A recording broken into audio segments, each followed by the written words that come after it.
अच्छा, इसका आंसर सोचिए जरा सा आप लोग कि one should be true to his words या वंस वर्ड्स, या one the students is using one's mind या हिज माइंड, क्या होगा इन दोनों का आंसर? हेलो एवरीवन, स्वागत है आप सभी का एक बार फिर से हमारे यूट्यूब चैनल स्क्वायर डाइस में। मैं हूं Sumit, the faculty of English language for the past 9 years at Boring road Patna. निःशुल्क बैच का सीरीज है, ये 24th डेज है निःशुल्क बैच का, और प्रोनाउन का चौथे दिन का लेक्चर है ये। अच्छा, पिछले लेक्चर में जब हम लोग आए थे एक चीज रह गया था बताना, जहां पे हम लोग पर्सनल प्रोनाउन के बारे में बात कर रहे थे। उसी में वन वाला जो पॉइंट है, जो स्टार्टिंग में इस वीडियो के हम बताए कि one of the students is using his mind या one's mind, one should be true to his words या वंस वर्ड्स, ये हम लोग आज जानने का प्रयास करेंगे। आप समझिएगा ये बात कि वन जो है ना, ये भी पर्सनल प्रोनाउन का एक एग्जाम्पल है। ONE वन, ये भी पर्सनल प्रोनाउन का एक एग्जाम्पल है। इसका दो सेंस निकलता है, एक लिखा रहेगा वन ही, बट इसके दो सेंस होते हैं। एक बार ये यूज होता है एवरीवन के सेंस में, और एक बार ये यूज होता है ओनली वन के सेंस में। ध्यान रखिएगा, दरअसल होता क्या है कि सारे पर्सनल प्रोनाउन के अपने अपने असिस्टेंट होते हैं। आई के लिए माई लगाते हैं, वी के लिए आर लगाते हैं, ही के लिए हिज लगाते हैं, शी के लिए हर लगाते हैं, दे के लिए दियर लगाते हैं। लेकिन वन जो खुद पर्सनल प्रोनाउन है, ये भी एक पर्सनल प्रोनाउन ही है, लेकिन इसको असिस्टेंट देने के लिए दो दो फैमिली आता है। दो दो फैमिली आने का कारण क्या है कि इसके दो दो सेंस निकलते हैं। एक तो ये एवरीवन के सेंस में यूज होता है और दूसरा ओनली वन के सेंस में होता है। ठीक है बात? तो जब कभी भी वन का इस्तेमाल आप एवरीवन के सेंस में करेंगे, तो इसको असिस्टेंट देने के लिए वन फैमिली का ही इस्तेमाल होगा। यानी कि सब्जेक्ट के प्लेस पे तो वन, ऑब्जेक्ट के प्लेस पे तो भी वन, और अगर नाउन प्रोनाउन के ठीक पहले तो वन में अपस्ट्रॉफी एस लगा के, और लिखा रहेगा वन ही। लेकिन अगर इसका इस्तेमाल ओनली वन के सेंस में होगा, केवल एक, तो उस समय आप असिस्टेंट देने के लिए या तो ही या शी या इट का यूज कर रहे होंगे। अब ही लगाए कि शी लगाए कि इट लगाए, वो नाउन के जेंडर पे डिपेंड करेगा, ये समझ लेंगे आप, राइट? जैसे ये थियरी, अब एग्जांपल देते हैं तो और समझ में आएगा। जैसे मान लो हम कह रहे हैं one should respect his parents, one should respect his parents. ठीक है बात? अब आपको देखने में और पढ़ने में जो आप लोग करते हैं ना, कि पढ़ के देखते हैं कि पढ़ने में ठीक लग रहा है कि नहीं, पढ़ने में ठीक लगता है तो सही है, नहीं लगता है तो खराब है, आप ऐसा ही कर रहे होते हैं। तो पढ़ने में ये सही लगता है, गलत नहीं लगता है, बट नोटिस करो क्या लिखा हुआ है, वन। और हम क्या बोले, जैसे ही वन यूज होगा आप उसका सेंस देखिएगा कि एवरी वन के सेंस में यूज हो रहा है कि ओनली वन के सेंस में हो रहा है। अगर वन का इस्तेमाल एवरी वन के सेंस में होगा तो वन फैमिली यूज करेंगे, ओनली वन के सेंस में होगा तो ही शी या इट करेंगे, depends on the gender of the noun. तो कह रहे हैं कि इंसान को अपने पेरेंट की आदर करनी चाहिए। सोच के देखिए आप, अपने माता पिता का आदर करने के बाद किसी एक के लिए कि सबके लिए, एवरी वन के सेंस में यूज हो रहा है। इसका मतलब वन फैमिली होना चाहिए था, तो यहां हिज पेरेंट्स नहीं होता, वंस पेरेंट्स हो जाता। सब्जेक्ट के प्लेस पे वन, ऑब्जेक्ट के प्लेस पे भी वन, नाउन प्रोनाउन के ठीक पहले तो पॉजिटिव केस का पॉजिटिव एडजेक्टिव। लेकिन यही यहां पे देखो, मान लो हम कह रहे हैं one boy is eating one's lunch. ये एग्जांपल देखिए आप, लंच है ये समझ लेना। One boy is eating one's lunch. अब हम क्या भाई यहां पे भी वन यूज कर रहे हैं, लेकिन यहां वन का इस्तेमाल ओनली वन के सेंस में कि एवरी वन के सेंस में है। आप कह रहे हैं एक लड़का अपना लंच खा रहा है, ओनली वन के सेंस में है, और ओनली वन के सेंस में या तो ही या तो शी या तो इट लगाएंगे। क्या? नाउन के जेंडर पे डिपेंड करेगा। नाउन कौन है? बॉय। अब याद कीजिए आप, नाउन को प्रोनाउन देने के लिए बॉय सिंगुलर है, ह्यूमंस है, मेल है, मैस्कुलिन जेंडर, ही फैमिली। तो वंस लंच नहीं होना चाहिए था, हिज लंच होना चाहिए था। अगर यहीं पे बॉय की जगह पे मान लो गर्ल लिखा हुआ रहता, क्या लिखा रहता बॉय की जगह पे? अगर बॉय की जगह पे मान लो आप गर्ल लिखा रहता, GIRL, तो आप यहां पे क्या लिख देते? हर लंच। अगर गर्ल की जगह पे स्टूडेंट लिखा रहता है कॉमन जेंडर, तो आप क्या कर देते हिज लंच। अगर कुत्ता लिखा रहता है डॉग, तो नॉन ह्यूमन से सिंगुलर है न्यूटर जेंडर, इट्स लंच। तो ये पर्सनल प्रोनाउन में ये पॉइंट भी पढ़ाना था, छूट गया था, दिमाग में रखेंगे आप। वन भी पर्सनल प्रोनाउन का ही एग्जाम्पल है। आमतौर पे सारे पर्सनल प्रोनाउन की एक एक असिस्टेंट है। आई के लिए माई, वी के लिए आवर, यू के लिए योर, ही के लिए हिज, शी के लिए हर, इट के लिए इट्स, दे के लिए दियर। लेकिन वन के लिए दो दो होता है। एक तो खुद वन वन वंस हो जाता है, और जेंडर के हिसाब से ही शी इट, तो he him his, she her her, it its हो जाता है। थियरी समझ लिया आप, इलस्ट्रेशन समझ लिया आप। आइए अब इससे रिलेटेड एक क्वेश्चन करके देखते हैं। एग्जाम में क्वेश्चन भी पूछ दिया। ये क्वेश्चन देखिए आप बोर्ड पे आपके सामने। सवाल पूछा, one should be true to his word, जो कि वीडियो के स्टार्टिंग में हम पूछ रहे थे। इन ऑल सर्कमस्टांसेस, एक इंसान को सारे सिचुएशन में कैसी भी परिस्थिति हो हमेशा सच बोलना चाहिए। अब आप बताइए, यहां पे वन का इस्तेमाल किसी एक के लिए हो रहा है कि एवरीवन के सेंस में हो रहा है? एवरीवन के सेंस में हो रहा है, हमेशा सबको सच बोलना चाहिए। और एवरीवन के सेंस में ही फैमिली गलत है, वन फैमिली होगा तो वंस होना चाहिए था इस वाले क्वेश्चन में। इसी तरह से एक और क्वेश्चन देखिए। नेक्स्ट क्वेश्चन में क्या है, one of the students is not using one's mind while solving the problem. One लिखा हुआ है, विद्यार्थियों में से कोई एक क्वेश्चन बनाते समय अपना दिमाग नहीं लगा रहा है। असिस्टेंट देने के लिए क्या यूज किया? वंस यूज किया। अब आप बताइए, यहां पे वन का इस्तेमाल एवरीवन के सेंस में कि only one? Only one. One of the student, student में से कोई एक, ओनली वन है। और ओनली वन के सेंस में इसका मतलब ही शी या इट लगाएंगे। लगाएंगे क्या? डिपेंड करेगा नाउन के जेंडर पे। नाउन क्या है? स्टूडेंट्स। स्टूडेंट से जेंडर क्लियर नहीं हो रहा है। जेंडर क्लियर नहीं होने का मतलब होता है कॉमन जेंडर, और कॉमन जेंडर में ही फैमिली लगता है। तो यहां वंस माइंड नहीं होना चाहिए था, हिज माइंड होना चाहिए था। तो इस तरह से हमने प्रोनाउन देखा, प्रोनाउन का डेफिनेशन देखा, और प्रोनाउन के काइंड में सबसे पहला काइंड पर्सनल प्रोनाउन देखा। पर्सनल प्रोनाउन से जितने सवाल आपके एग्जाम्स में आ सकते थे सारा बता दिए हम। आइए पटकथा आगे बढ़ाते हैं, और अब हम लोग समझने का प्रयास करेंगे डिस्ट्रीब्यूटिव प्रोनाउन। क्या समझेंगे? डिस्ट्रीब्यूटिव प्रोनाउन, ये हमारा नेक्स्ट टॉपिक होगा। अब यहां जरा सा आप लोग दिमाग लगाइएगा। शुरुआत में हम एक बात बोल के रखे थे आपको, जब सबसे स्टार्टिंग क्लास था मेरा, बेसिक्स का पहला दिन था। एक तो इंट्रो क्लास हुआ था, बेसिक का पहला दिन था। वहां पे हम बात की थी कि इंग्लिश क्या है? मिक्सचर ऑफ, इंग्लिश एक लैंग्वेज है और मिक्सचर ऑफ एवरी लैंग्वेज है। फिर लैंग्वेज को डिफाइन किए थे कि मीडियम है कम्युनिकेट करने का। फिर इंग्लिश लैंग्वेज में ग्रामर पढ़े थे, ग्रामर डिफाइन किया गया था। ग्रामर डिफाइन करने में आपको मिला था कि ग्रामर एक ऐसा रूल है तो ये तय करता है कि अलग अलग पार्ट्स ऑफ स्पीच कैसे अरेंज होंगे और सेंटेंस कैसे डिजाइन होगा। तो वहां पे एक वर्ड मिला था, पार्ट्स ऑफ स्पीच। क्या मिला था? Parts of speech. आज वो दिन आ गया है जहां पे हम लोग ये सीखने का प्रयास करेंगे कि पार्ट्स ऑफ स्पीच हम लोग किसे कहते हैं। ठीक है बात? आइए, पार्ट्स ऑफ स्पीच आने से पहले अभी जो हमारा टॉपिक होगा, पहले हम उस टॉपिक का नाम लिखते हैं। राइट? टॉपिक देखो, हम क्या कह रहे हैं? डिस्ट्रीब्यूटिव। जैसे हम आपसे पूछें डिस्ट्रीब्यूटिव से पहले, मान लो हम आपसे पूछें कि बाबू ही, दिस, दैट, दीज, दोज क्या है? सपोज आपसे हम ये पूछ बैठे कि दिस, दैट, दीज, दोज क्या है? राइट? नाउन है, प्रोनाउन है, वर्ब है, एडजेक्टिव है, क्या है? जहां तक मेरे को लगता है अभी अपना माइंड आप मेकअप कर चुके हैं। जो भी पहली बार देखने वाले बच्चे होंगे जिनको इस बात की जानकारी नहीं होगी, वो फटाक से क्या बोलेंगे कि सर ये प्रोनाउन है। और आपकी जानकारी के लिए हम बता दें, आपका आंसर गलत है। This, that, these, those pronoun नहीं है। अब क्या है? हो सकता है कुछ लोग टूट पड़े, बोले सर एडजेक्टिव है, और हम कहें ये भी गलत है। दिस, दैट, दीज, दोज ना तो प्रोनाउन है और ना ही एडजेक्टिव है, बल्कि महज एक शब्द है। दिस, दैट, दीज, दोज क्या है? महज एक शब्द है, वर्ड्स हैं ये।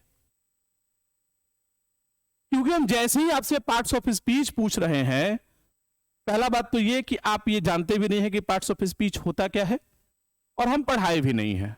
और मेरा ये सलीका और स्टाइल नहीं है कि हम जब तक जो चीज नहीं पढ़ाते हैं वो पूछते ही नहीं है। हम जो भी पढ़ाएंगे पक्का है कि जो भी पूछेंगे पक्का है कि हम पढ़ाएंगे, इस तरह की चीजें होंगी, राइट। यही से देखो जन्म होगा पार्ट्स ऑफ स्पीच का। हम आपसे क्या पूछ रहे हैं कि दिस दैट दीज दोस का पार्ट्स ऑफ स्पीच बताइए। आप लोग फटाक से क्या बोल पड़ेंगे? नॉर्मली मैक्सिमम लोग 99, 98, 97% लोग यही बोलेंगे कि प्रोनाउन है। इससे पहले कि हम दुनिया के किसी भी शब्द का पार्ट्स ऑफ स्पीच बताएं, आइए पार्ट्स ऑफ स्पीच के डेफिनेशन को समझते हैं। सबसे पहले हम कि पार्ट्स ऑफ स्पीच का डेफिनेशन क्या कहता है। ध्यान दो बाबू, आज वो वक्त आ गया है। उस दिन हम पार्ट्स ऑफ स्पीच का डेफिनेशन नहीं बताए थे, सेंटेंस का बताए थे, और हम बोले थे कि बाबू पार्ट्स ऑफ स्पीच हम छोड़ नहीं रहे हैं, फिलहाल ठंडे बस्ते में रख रहे हैं। एक रोज आएगा जहां हम बात करेंगे, तब तक आप उतने मैच्योर और उतने राइप हो जाएंगे इस बात को समझने के लिए। डेफिनेशन सुनो, अगर आपसे भी पूछे ना पार्ट्स ऑफ स्पीच क्या है, तो फटाक से बोलेंगे नाउन, प्रोनाउन, वर्ब, एडजेक्टिव। नहीं, वो तो पार्ट्स ऑफ स्पीच के काइंड्स हैं। पार्ट्स ऑफ स्पीच क्या है वो डेफिनेशन देखिए, समझिए। दरअसल पार्ट्स ऑफ स्पीच जो है क्लासिफिकेशन है। क्या है ये? ये एक तरह का वर्गीकरण है, क्लासिफिकेशन है। किसका क्लासिफिकेशन है? ऑफ वर्ड्स, शब्दों का क्लासिफिकेशन है। बट कैसे? उनके फंक्शन के आधार पे, अकॉर्डिंग टू दियर फंक्शन। और फंक्शन कहां पे भाई? फंक्शन कहां पे? तो इन अ सेंटेंस। ये 4 पैरामीटर आप दिमाग में रखेंगे, तब जाकर के आपको समझ में आएगा कि पार्ट्स ऑफ स्पीच क्या होता है। तो पार्ट्स ऑफ स्पीच क्या है? सबसे पहले तो ये क्लासिफिकेशन है, वर्गीकरण है। किसका? शब्दों का। कैसे? उनके फंक्शन के आधार पे। फंक्शन कहां करेंगे? वर्ड्स, सेंटेंस में। जैसे मान लो अगर हम ही कहते हैं कि आप मान लो इससे पहले मेरे से कभी इंग्लिश नहीं पढ़े हो, कभी मेरे को पढ़ाते हुए नहीं देखे हो, ऐसे अचानक से रोड पे आप मेरे से मिल रहे हो, तो आप बता पाओगे हम क्या हैं? Not exactly. हम क्या हैं, दिस टोटली डिपेंड्स ऑन की व्हाट आई परफॉर्म। अगर आपने मेरे को पहली बार देखा रोड पे खड़े होकर फूफू करते हुए मुकेश की कहानी या मुंह में रजनीगंधा कदमों में दुनिया करते हुए, तो आप क्या समझेंगे कि लफ्फू होगा? ऐसा समझेंगे? झाड़ू लेकर के रोड पे देख रहे झाड़ू लगाते हुए, स्वीपर समझ लेंगे, नगर पालिका वाला। या अगर देख रहे मेरे को रोड पे लहरिया मारते हुए बाइक लेकर के, तो लफ्फू समझ लेंगे। आज मेरे को यहाँ सामने आप देख रहे हैं खड़े होकर के यूट्यूब पे पढ़ा रहे हैं, हम हाथ में मार्कर लेकर के डिजिटल बोर्ड पर यहाँ, तो आप समझ लेगा अच्छा ये शिक्षक हैं। तो हम क्या हैं? It never depends on my name. It all depends on what I execute, what I perform. इसीलिए कहा जाता है कि व्यक्ति का नाम नहीं, काम महत्वपूर्ण होता है। आपकी पहचान आपके कर्मों से होती है। आप जो करेंगे वो उससे पहचाने जाएंगे। सेम चीज, कोई भी वर्ड क्या है, आप महज उसके नाम से नहीं कह देंगे। समझ रहे हैं आप? कोई भी वर्ड जब तक फंक्शन नहीं करेगा, आप उसका पार्ट्स ऑफ स्पीच नहीं बता पाइएगा।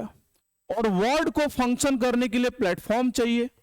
जैसे लहरिया मारने के लिए मेरे को रोड चाहिए, फूफू करने के लिए कोई सिगरेट विगरेट की दुकान चाहिए, रजनीगंधा करने के लिए भी कोई दुकान चाहिए, फुटपाथ चाहिए, नहीं झाड़ू लगाने के लिए रोड चाहिए। तो प्लेटफॉर्म चाहिए कोई भी एक्शन परफॉर्म करने के लिए। उसी तरीके से किसी भी वर्ड्स को परफॉर्म करने के लिए क्या करना पड़ता है? किसी भी वर्ड्स को परफॉर्म करने के लिए अपने पहले लेना उसको एक सेंटेंस में आना होता है। जब तक कोई वर्ड किसी सेंटेंस में यूज नहीं होगा, आप उसका पार्ट्स ऑफ स्पीच नहीं बता सकते हैं। तो किसी भी वर्ड का पार्ट्स ऑफ स्पीच बताने के लिए सबसे इंपॉर्टेंट है कि आप उसको सेंटेंस में यूज करें। तो आज से एक बात दिमाग में गांठ बांध दीजिएगा कि जब भी आपको सेंटेंस नहीं दिया जाए, कोई भी वर्ड अकेले आए, इंडिपेंडेंटली आए, इंडिविजुअली आए, बिना सेंटेंस में यूज हुए आए, तो उस वर्ड की अपनी कोई पहचान नहीं है। वो वर्ड महज वर्ड है। कोई भी वर्ड जब तक वो सेंटेंस में यूज नहीं होगा, आप उसे क्या कहेंगे? वर्ड। और जैसे ही वो सेंटेंस में यूज होगा, क्योंकि classification of words according to their function in a sentence, is called parts of speech. तो हम आपसे क्या पूछे थे कि बाबू दिस दैट दीज दोज क्या है, तो आपने फटाक से क्या बोला था, प्रोनाउन है। Not exactly, this that these those महज एक शब्द है। हम जैसे ही बोले पार्ट्स ऑफ स्पीच बताओ, तो आपको पलट के क्या बोलना चाहिए कि सेंटेंस बताओ। अगर हम बोले कि दिस दैट दीज दोज का पार्ट्स ऑफ स्पीच बताओ, तो आपको पलट के कहना चाहिए कि सेंटेंस बताओ, क्योंकि जब तक सेंटेंस नहीं तब तक पार्ट्स ऑफ स्पीच नहीं, राइट। जैसे हम आपको दे दे, हम बोले गो, कि बाबू गो क्या है, हम आपसे पूछे कि बाबू गो क्या है, ये तो बता ही सकते हो ना यार। मेरे को पता है आप लोग बता चुके हैं कि सर गो वर्ब है, मेरे को पता है, और आप लोग गलत है। अभी तुरंत हम बोले कि जब तक कोई वर्ड सेंटेंस में यूज नहीं होगा वो महज एक शब्द है। क्या है वो? महज एक शब्द है और कुछ भी नहीं। आप इसको भाव समझ रहे हो? देखो यहां पे एग्जांपल लिखते हैं हम कह रहे हैं you should solve this at 1 go। अब बताओ यहां पे क्या है? ये मुखिया जी विधायक जी पढ़ा दिए, गो मतलब जाना, जाना मतलब और, भर मतलब क्रिया, फटाक से। Not exactly. अब आप बता सकते हो, जब तक ये सेंटेंस में यूज नहीं किए थे, हम महज गो लिख रहे हैं, आप बोलेंगे सर ये वर्ड है। अब सेंटेंस है you should solve this at 1 go। At preposition है, प्रेपोजिशन के बाद ऑब्जेक्ट आता है, ऑब्जेक्ट के प्लेस पे नाउन या प्रोनाउन आता है। ये गो क्या है? नाउन है। यहां पे जाके अपने घर भर में, गांव में चले जाओ छुट्टी वुट्टी में, जाके बोल दो कि गो जो है वर्ब नहीं है, नाउन है, मारेगा पहले, बतियाएगा बाद में, लेकिन वो स्टूपिड है। तो खैर इन सारी बातों का एक ही ध्येय है मेरा, एक ही मकसद है कहना, आपको पार्ट्स ऑफ स्पीच सिखाना, कि जब तक कोई वर्ड किसी सेंटेंस में यूज नहीं होगा आप उसे क्या समझेंगे? महज एक शब्द समझेंगे। जैसे ही वो सेंटेंस में यूज होगा तब जाके आप उसका पार्ट्स ऑफ स्पीच बताएंगे। कोई आपको बोले कि दिस क्या है, आप बोलिए कि वर्ड है। जैसे ही बोले नहीं पार्ट्स ऑफ स्पीच बताओ, तो आप बोलिए नहीं सेंटेंस बताओ। तो जब सेंटेंस बताएगा कोई तब पार्ट्स ऑफ स्पीच बताइएगा कोई। ठीक है बात? अब देखो जरा सा, तो पार्ट्स ऑफ स्पीच हम उम्मीद करते हैं आप समझ गए हैं कि शब्दों का वर्गीकरण है उनके फंक्शन के आधार पे और सेंटेंस में। तो जब तक कोई वर्ड सेंटेंस में यूज नहीं होगा पार्ट्स ऑफ स्पीच मत बताइएगा। अब यहां पे एक चीज देखना जो कि हम यूज करेंगे आगे आने वाले लेक्चर में। कोई भी वर्ड अगर इन प्लेस ऑफ नाउन आए, क्या हो? इन प्लेस ऑफ नाउन, तो क्या बोलेंगे आप उसको? प्रोनाउन। ये आप पहले से जानते हैं, ये मेरे द्वारा किया हुआ कुछ भी नहीं है, लेकिन अभी जो लिख रहे हैं मेरा अपना डेफिनेशन है, पढ़ाने के लिए और चीजों को आसान करने के लिए हम खुद से बनाए हैं। अगर सेम वर्ड बिसाइड मतलब के बगल में और बिसाइड्स मतलब के अलावा नाउन आए तो वो एडजेक्टिव हो जाता है। ध्यान रखना बाबू, कोई भी वर्ड अगर इन प्लेस ऑफ नाउन आए तो प्रोनाउन हो जाएगा, नाउन के बदले में आए प्रोनाउन हो जाएगा।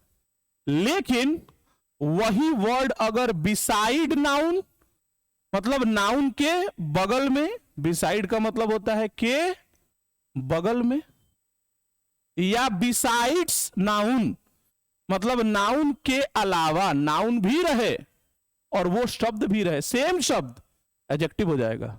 जैसे देखो, अब दिस वाला हम कह रहे थे ना, हम लिख रहे हैं दिस इज न्यू, और यहां लिख रहे हैं दिस पेन इज न्यू। समझ रहे हैं आप? दिस यहां भी लिखा हुआ है, दिस यहां भी लिखा हुआ है। अच्छे अच्छे लोगों से पूछोगे वो लोग बोलेगा प्रोनाउन है। Not exactly. सबसे पहले तो आप ये बोलिए कि ये दिस क्या है? ये दिस वर्ड है, और ये भी दिस क्या है? वर्ड है। अब कोई पूछे पार्ट्स ऑफ स्पीच बताओ तो बताना पड़ेगा क्योंकि सेंटेंस में यूज हुआ है। अब आप बस मेरे को इतना बताओ कि क्या ये दिस किसी नाउन के बगल में है? नहीं। बगल में होता तो एडजेक्टिव, नहीं तो प्रोनाउन। तो ये दिस क्या है, वर्ड तो है ही और ये प्रोनाउन है, लेकिन यही दिस यहां पे वर्ड है और पेन नाम के नाउन के बगल में है, यानी ये वर्ड क्या है, एडजेक्टिव है। उम्मीद करते हैं ये बात आप समझ गए। इसी प्रोनाउन में हम जब आगे बढ़ेंगे तो एक बात होगा डेमोस्ट्रेटिव प्रोनाउन, डेमोस्ट्रेटिव एडजेक्टिव, वहां हम लोग पढ़ेंगे। But demonstrative pronoun, demonstrative adjective पढ़ने से पहले हम लोग पढ़ेंगे demonstrative pronoun, demonstrative adjective, each, either, neither, every, और उसके बाद यहां से रिलेटेड चीजों पे आएंगे। आज के इस लेक्चर में आपने वन का यूज देखा कि लिखा रहता है वन, बट दो असिस्टेंट आता है, और सबसे इंपॉर्टेंट पार्ट्स ऑफ स्पीच देख लिया आप, ये पार्ट्स ऑफ स्पीच क्या होता है। आज के लिए बस इतना ही। आगे की कार्यवाही के लिए पुनः आपसे अगली क्लास में मिलने का प्रयास करेंगे। तब तक के लिए ख्याल रखिए, जिंदा रहिए, सारा रारा करते रहिए। Tata, bye bye, cheers, thank you.